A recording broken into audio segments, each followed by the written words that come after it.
Hello बच्चों, welcome to my channel. आइए start करते हैं आज का हमारा टॉपिक। क्लास 10th के इलेक्ट्रिसिटी चैप्टर से रेजिस्टिविटी पे बेस्ड एक बहुत ही अच्छा, बहुत ही शानदार क्या है, न्यूमेरिकल है। ठीक है, तो आइए इसको सॉल्व करते हैं, देखते हैं क्या कह रहा है।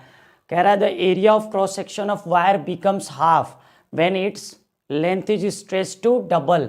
How the resistance of wire is affected in new condition. Question को समझते हैं। क्वेश्चन क्या कह रहा है कि the area of cross section of wire becomes half, मतलब जो एरिया है वो किसी वायर का वो क्या हो जाता है, हाफ हो जाता है। ठीक है, when its length is stretch to double, जब उसकी लेंथ को हम लोग क्या करते हैं, खींच करके क्या कर देते हैं, डबल कर देते हैं। मतलब अगर किसी वायर को हम खींच करके डबल कर देते हैं तो उसका जो क्या है क्रॉस सेक्शन एरिया है वो क्या हो जाता है, हाफ हो जाता है। तो कह रहा है how the resistance of wire is affected in new condition. ठीक है, मतलब जब हम स्ट्रेच कर रहे हैं, जब उसको खींच रहे हैं तो रेजिस्टेंस पे इसका क्या इफेक्ट पड़ेगा, ये हमें पूछ रहा है। ठीक है, तो आइए इसको सॉल्व करते हैं। तो सबसे पहले हम लोग लेट कर लेते हैं।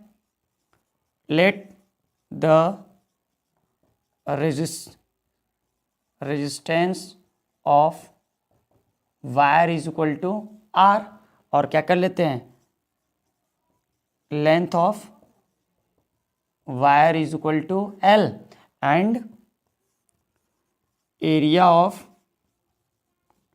Cross section is equal to A. ठीक है, ये तो हमने पहले लेट कर लिया कि हमारी क्या हो जी, जो स्टार्टिंग में है वायर की वो रेजिस्टेंस आर है और लेंथ उसकी क्या है, एल है, और एरिया ऑफ क्रॉस सेक्शन क्या है, ए है। ठीक है, अब क्या कह रहा है, हम लोग क्या कर रहे हैं, इसको स्ट्रेच कर रहे हैं। ठीक है, तो क्या कर सकते हैं, आफ्टर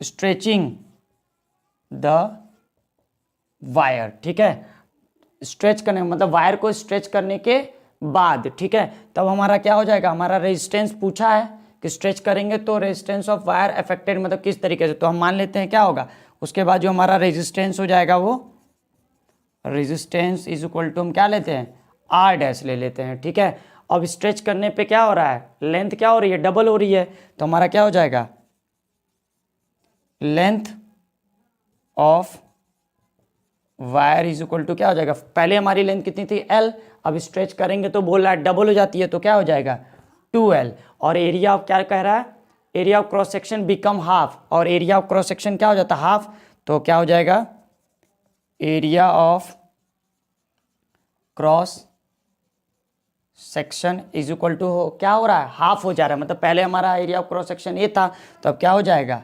A/2। हमें इस R डैश की वैल्यू फाइंड करनी है। ठीक है, तो हमें फॉर्मूला पता है, हम लोगों ने रेजिस्टिविटी का फॉर्मूला पढ़ा है, लास्ट वीडियो में भी हमने ये पढ़ा था कि हमारा R इज इक्वल टू क्या होता है, ρL/A।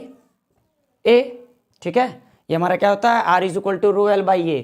अब हम क्या करेंगे, इसको क्या करेंगे, न्यू कंडीशन के साथ कंपेयर करेंगे, तो क्या हो जाएगा, नई कंडीशन में हमारी R की वैल्यू क्या है, R dash is equal to, अब यहाँ पे देखेंगे हमारा क्या हो रहा है कि यहाँ पे भी क्या हो जाएगा, रो और एल की जगह पे क्या हो जाएगा, एल हमारा क्या हो जाएगा, लेंथ की वैल्यू हमारी क्या हो रही है नई कंडीशन में 2L, तो हम यहाँ पे क्या कर लेंगे 2L अपॉन में एरिया ए की वैल्यू क्या हो रही है, A/2, तो हम लोग क्या करेंगे, ए को यही रखेंगे और अपॉन में हो जाएगा हमारा 2, तो ये अपॉन वाला 2 हमारा कहाँ चला जाएगा, यहाँ आ जाएगा, तो इनटू में 2 कर देंगे यहाँ पे। अब इनको कंपेयर करेंगे तो हमारा क्या हो जाएगा, रो से रो कैंसिल, एल से हमारा एल कैंसिल हो जाएगा और ए से हमारा ए कैंसिल हो जाएगा। ठीक है, तो हमारा क्या हो जाएगा, आर अपॉन में R dash is equal to हमारा क्या हो जाएगा, इधर कुछ बचा नहीं, तो ये क्या हो जाएगा 1/1, और नीचे क्या हो जाएगा अपॉन में, यहाँ क्या 2 2 4 अपॉन में क्या हो जाएगा 1, तो इसका मल्टीप्लाई इससे करेंगे। ठीक है, इसका मल्टीप्लाई क्या करेंगे, नीचे वाले से, और इसका मल्टीप्लाई इससे करेंगे, तो ये क्या हो जाएगा, आर अपॉन में R dash is equal to क्या हो जाएगा 1/4। ठीक है, तो हमारी क्या आ गई, अगर रेजिस्टेंस 1 है तो हमारा आर डैश की वैल्यू क्या हो जाएगी, 4 हो जाएगी। मतलब अगर हम क्या करेंगे, ध्यान से देखिए, अगर हम लोग क्या करते हैं, किसी वायर को स्ट्रेच करके डबल लेंथ में डबल कर देते हैं और उसका क्रॉस सेक्शनल एरिया क्या हो जाता है, हाफ हो जाता है, तो जो उसका रेजिस्टेंस होगा वो क्या हो जाएगा, वो 4 टाइम्स इंक्रीज हो जाएगा। ठीक है, दिख रहा है आर डैश की वैल्यू हमारी क्या आ रही है 4। ठीक है, तो हम लिख सकते हैं क्या कि जो हमारा न्यू रेजिस्टेंस होगा वो क्या होगा, पुराने वाले रेजिस्टेंस का क्या होगा 4 टाइम्स हो जाएगा। तो क्या हो जाएगा रेजिस्टेंस इंक्रीजेस